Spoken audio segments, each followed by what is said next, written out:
and when to intercept. Use a sticky puck. Use sticky lap. Use sticky tie. In any or all intercepts, Moving in, crowding, jamming must be established so that setup for further attacks can be successful. When the lead hand intercept, the lead leg is simultaneously stepping in and respond to the opportunity available. Most practitioners will block but step back, which is not favorable in most cases. Once in contact, move in the strike immediately. Maisan is one of the characteristics of Wing Chun. Moving in allows one to crowd and control the opponent. Always maintain 3 points contact. These can give you more possibilities to attack. For example, as shown,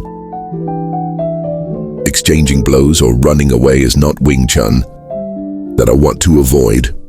Sidestepping or angling while intercepting put the opponent in a disadvantaged position, limiting his attack range, while you can respond efficiently with follow-up strikes. Noted that one of the opponent's hand is being controlled or stuck. Question is why the opponent cannot disengage. This is another speciality of Wing Chun.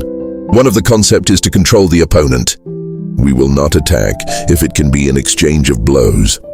We strike only when in full control. This stickiness is the psychological tool of Wing Chun.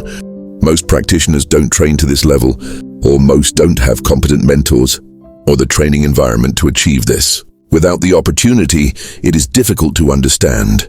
This is in some form training, though not popular. This trains the practitioner to control one hand and attacks when the opportunity arises. Any loss of pressure is to spring into attack mode, which is one of the principles in Wing Chun.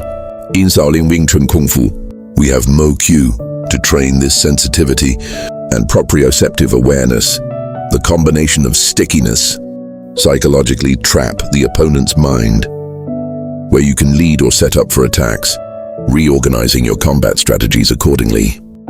Once you have the opponent under control, you can have many options to execute your attacks.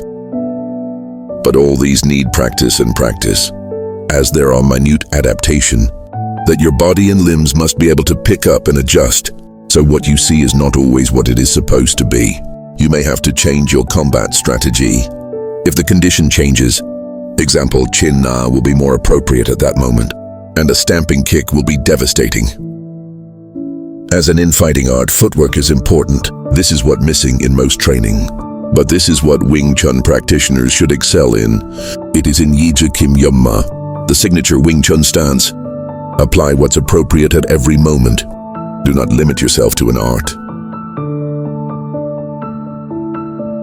In Shaolin Wing Chun, conditioning of our limbs are not only necessary but compulsory. You can only be as lethal as your weapons, which are especially your hands. Imagine the power that can be generated by the back fist coupled with Chum Q rotation or Bu-Ji spiral energy. This is common among other Kung Fu systems, especially in some Shaolin forms. Whatever the techniques, practices are most important, so that you know how to generate the power and when to apply. Let's see how this movement can be applied.